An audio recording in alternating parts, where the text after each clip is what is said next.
साईं उदी की आपने ऐसी हजारों कहानियां सुनी होंगी जिससे कि बाबा की उदी से किसी के प्राण बच गए तो कोई रोग मुक्त हो गया।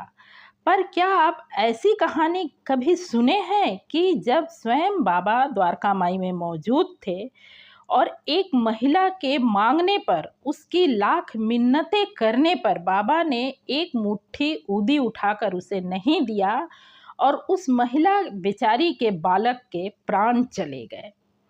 ओम साई राम दोस्तों, साई कथाएं में आपका स्वागत है। आइए आज बिल्कुल एक विपरीत कथा सुनते हैं जिसे सुनकर आप बिल्कुल दंग रह जाएंगे। और साईं की क्रूरता है या साईं की महिमा, इसे तो आप पूरी कहानी सुनने के बाद ही समझ पाएंगे कि क्यों किया साईं ने ऐसा। इसलिए आपसे एक छोटी सी आग्रह है कि वीडियो पसंद आए तो लाइक या सब्सक्राइब करें, ये बात की बात है, पर कृपया इसे पूरा सुने अवश्य। तो आइए शुरू करते हैं आज की कथा।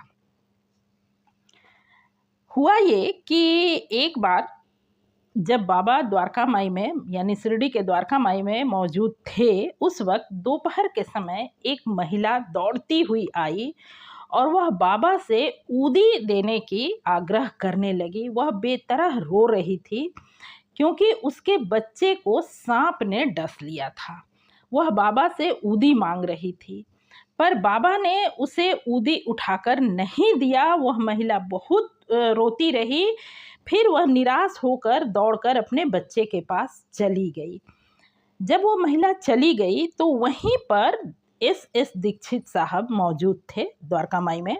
उन्होंने बाबा से पूछा कि बाबा, आप ऐसा क्यों किए? आप तो हर दुखियारी, हर दुखी का दुख दूर करते हैं। जो भी आपके पास आता है आप मुक्त हस्त उसे उदी दिया करते हैं। फिर उस महिला के मांगने पर भी आपने उसे उदी क्यों नहीं दिया? उसके बच्चे के प्राण का क्या होगा?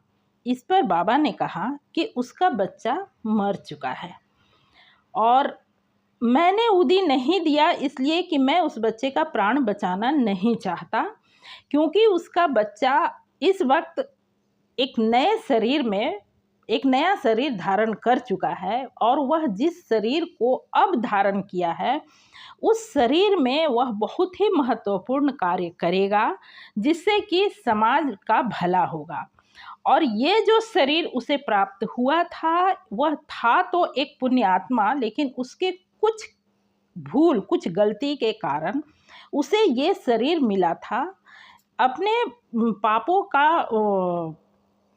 पापों का प्रायश्चित हो जाने के कारण ही उसके प्राण गए हैं और वो मुक्त हुआ है, क्योंकि अब उसने जो नूतन शरीर धारण किया है उसे बहुत से विशिष्ट कार्य करने हैं।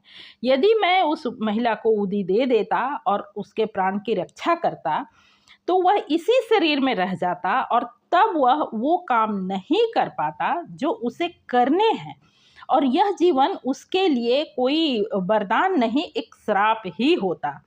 इसलिए मैं ऐसा नहीं कर सकता था, एक अच्छे कार्य को होने से नहीं रोक सकता। मुझे भी इस बात का दुख है कि वो महिला आज दुखी है, पर मैं इस काम में बाधा नहीं बन सकता था, इसलिए मैंने उसे उदी नहीं दिया। यह सुनकर दीक्षित साहब शांत हो गए। उस महिला के क्रदन का आवाज अब भी उनके कानों में पड़ रहा था। पर श्रोताओं, हम आम इंसान ऐसी परिस्थिति में दुखी हो जाते हैं, होना ही होता है, क्योंकि हमें आगे पीछे की जानकारी नहीं होती है। पर साईं किसी के भला के लिए स्वयं पर दोष भी ले लेना मंजूर करते थे और उन्हें करना पड़ता था। तो ऐसे हैं हमारे साईं और ऐसी रही है उनकी महिमा। आज के लिए बस इतना ही। मिलती हूँ फिर किसी ऐसी ही अच्छी, सच्ची और जानकारीपूर्ण वीडियो के साथ। यदि आप ऐसी कहानियाँ सुनना पसंद करते हैं तो कृपया इस चैनल को ज़रूर सब्सक्राइब करें। आपने पूरी कहानी सुनी है, इसके लिए आपका हार्दिक धन्यवाद। ओम साई राम, नमस्कार।